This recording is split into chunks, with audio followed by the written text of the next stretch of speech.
claro que fazer um mapa mental de um assunto tão cheio de detalhes seria uma tarefa hercúlea, né? Impossível, né? Colocar tudo resumido não dá.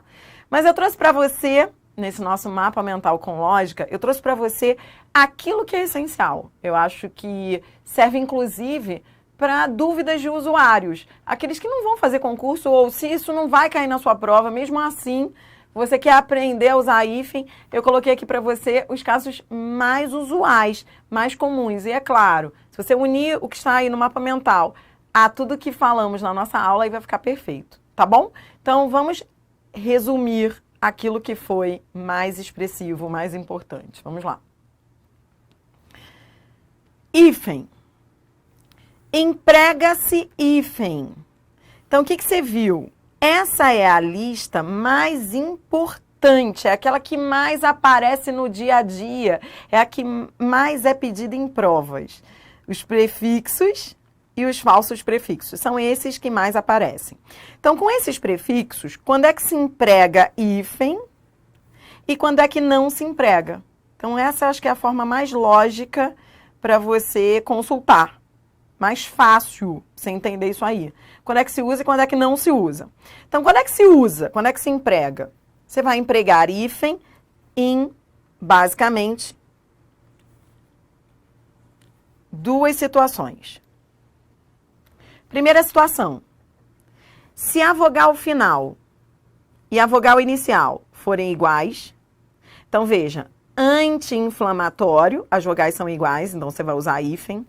Autoobservação, vogais iguais. Ou se o segundo elemento for iniciado com H. Biohistória, neo-helênico. Então, a gente está sempre olhando para essa lista aqui. Lembrando que lá na teoria eu disse para você que essa lista, ela tem etc., ela tem reticências. Então, não são só esses aí não, esses são os mais comuns. Mas tudo que for exemplo que trouxer prefixo que não estiver aqui na lista, você já sabe que é por causa das reticências, né? Que existem outros aí, essa lista é muito grande. Esse foi um dos motivos de se ter criticado tanto aí o acordo ortográfico, porque são listas, não tem jeito, a nossa língua, né? A quantidade de prefixos da nossa língua é imensa. Então, então toda vez que um desses prefixos ou falsos prefixos vierem, e se for uma situação de vogal final igual e vogal inicial, se elas forem iguais, prefixo terminando com vogal igual a vogal da palavra seguinte, então você vai usar hífen. E vai usar também se o segundo elemento começar com H. E a segunda situação que nós vimos, que tem que ser relembrada, que aparece muito no dia a dia, é que com esses prefixos aqui, além, a quem, bem, ex, você vai usar. Você vai usar hífen, tá? E atenção ao mal. Mal, se vier seguido de vogal ou H, hífen. Mal-estar, mal-humorado, com hífen. Tudo bem? Agora, quando é que não se emprega o hífen? Não se emprega hífen se, vamos lá, são duas situações.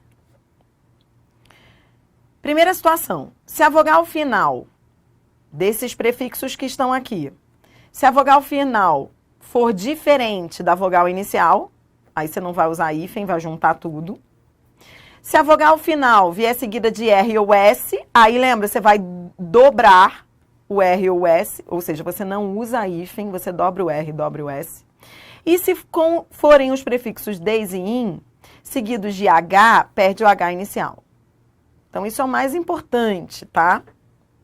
Tá. E quando é que também não se emprega hífen? Se o pre, pro, pós forem átonos. E aí eu quero que você compare com a situação anterior em que, ó, pré, pró e pós, se eles forem tônicos, você vai usar hífen. Se eles forem átonos, precondicionamento, propor, pospor, você não vai usar hífen. Tudo bem? Aí você junta tudo. Quando você não emprega o hífen, quer dizer que você vai juntar. Tá bom? Isso é o básico, isso não é tudo, mas é o mais importante. Tá. O que mais que também vale a pena relembrar nesse nosso mapa mental? Atenção aos sufixos. Virá hífen toda vez que houver esses sufixos nos vocábulos de origem tupi-guarani. Então, é o sufixo açu, guaçu, mirim. Então, eles virão obrigatoriamente com hífen. E atenção aos casos em que não se emprega hífen.